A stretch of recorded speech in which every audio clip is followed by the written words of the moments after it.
ಭಾರತದಲ್ಲಿ ಪ್ರತಿ ವರ್ಷ ಜನವರಿ 15ರಂದು ಸೇನಾ ದಿನವನ್ನು ಆಚರಿಸಲಾಗುತ್ತದೆ. ಈ ದಿನದಂದು ಭಾರತೀಯ ಸೇನೆಯ ಸೈನಿಕರ ಸಾಧನೆ, ದೇಶಕ್ಕಾಗಿ ಅವರ ಪ್ರೀತಿ, ಅನುಪಮ ಕೊಡುಗೆ ಮತ್ತು ತ್ಯಾಗವನ್ನು ಗೌರವಿಸಲಾಗುತ್ತದೆ.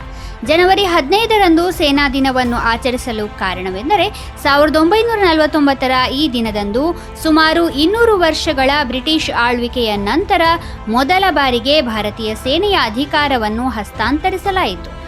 ಈ ದಿನ ಕಮಾಂಡರ್ ಇನ್ ಚೀಫ್ ಹುದ್ದೆಯನ್ನು ಬ್ರಿಟಿಷ್ ಮಿಲಿಟರಿ ಅಧಿಕಾರಿಯಿಂದ ಮೊದಲ ಬಾರಿಗೆ ಭಾರತೀಯ ಮಿಲಿಟರಿ ಅಧಿಕಾರಿಗೆ ನೀಡಲಾಯಿತು.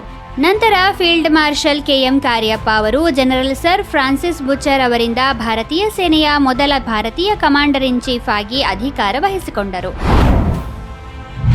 2001ರ ಜನವರಿ 15ರಂದು ವಿಕಿಪೀಡಿಯಾವನ್ನು ಜಿಮ್ಮಿ ವೇಲ್ಸ್ ಮತ್ತು ಲ್ಯಾರಿ ಸ್ಯಾಂಗರ್ ಅವರು ಪ್ರಾರಂಭಿಸಿದರು. ವಿಕಿಪೀಡಿಯಾ ಎಂಬುದು ವಿಕಿ ಮತ್ತು ವಿಶ್ವಕೋಶ ಎಂಬ ಪದಗಳಿಂದ ಕೂಡಿದೆ. ವಿಕಿಪೀಡಿಯಾವನ್ನು ಯಾರು ಬೇಕಾದರೂ ಸಂಪಾದಿಸಬಹುದು ಮತ್ತು ಲೇಖನಗಳನ್ನು ಪ್ರಕಟಿಸಬಹುದು. ತಂತ್ರಜ್ಞಾನದ ಜಗತ್ತಿನಲ್ಲಿ ಈ ರೀತಿಯಲ್ಲಿ ಸಂಗ್ರಹಿಸಲಾದ ಮಾಹಿತಿಯನ್ನು ಕ್ರೌಡ್ ಸೋರ್ಸಿಂಗ್ ಎಂದು ಕರೆಯಲಾಗುತ್ತದೆ. ಜನರು ವಿಕಿಪೀಡಿಯಾವನ್ನು ಶಿಕ್ಷಣ, ಸಂಶೋಧನೆ ಮತ್ತು ಮಾಹಿತಿ ಪಡೆಯುವಿಕೆಯಂತಹ ವಿವಿಧ ಉದ್ದೇಶಗಳಿಗಾಗಿ ಬಳಸುತ್ತಾರೆ. ವಿಕಿಪೀಡಿಯಾವನ್ನು ಆರಂಭದಲ್ಲಿ ಇಂಗ್ಲಿಷ್ ಭಾಷೆಯಲ್ಲಿ ಮಾತ್ರ ಪ್ರಾರಂಭಿಸಲಾಯಿತು, ಆದರೆ ಈಗ 300ಕ್ಕೂ ಹೆಚ್ಚು ಭಾಷೆಗಳಲ್ಲಿ ಲಭ್ಯವಿದೆ. ವಿಕಿಪೀಡಿಯಾವನ್ನು ಹಿಂದಿಯಲ್ಲಿ 2003ರಲ್ಲಿ ಪ್ರಾರಂಭಿಸಲಾಯಿತು. ವಿಕಿಪೀಡಿಯಾದಲ್ಲಿ 5.5 ಕೋಟಿಗೂ ಹೆಚ್ಚು ಲೇಖನಗಳಿವೆ.